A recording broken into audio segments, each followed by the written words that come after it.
rebuilding of trust in another voice that enabled me to work through that spiritual crisis. And that's one of the reasons why I spend most of my time right now thinking about other people who are in the same place I was in as a 15-year-old, who are wondering if everything is just at its core about power. And I believe that I believe that that's not the case. And so I want to speak to people who are in that situation.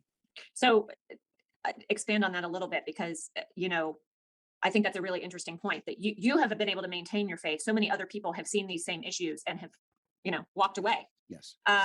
And so how has that informed your leadership when you were at ERLC and the work you're doing now? So how do you go about that? Well, I think a big part of it is understanding and knowing why people are having crises of trust. 10 years ago, if someone came to me having a spiritual crisis, I might assume that it was intellectual, that they couldn't believe in the miraculous anymore, or I might assume that it was moral, that they believed that the moral demands of the church were too much for them. That's not what I'm seeing right now.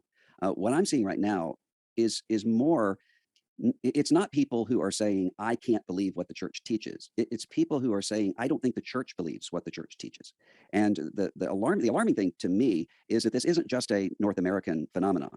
We see this all over the world, and also if if people start to assume that religion is just a means to an end, sooner or later they start to ask what that end is, and they simply can pursue it if they want without giving up a Sunday morning. So the sense of transcendence, when that is removed from any religious community, in fact or in reputation, it leads not only great harm to society, but great harm to that institution. Right. Whenever there is some sort of cover up of any kind of scandal, almost always someone is justifying that with the mission. We really don't want to bring this out into the light because it will jeopardize the mission and it will give Jesus a bad reputation if it's a Christian institution.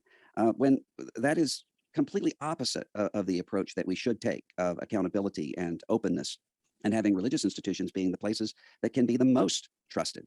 That starts to erode the trust externally and internally.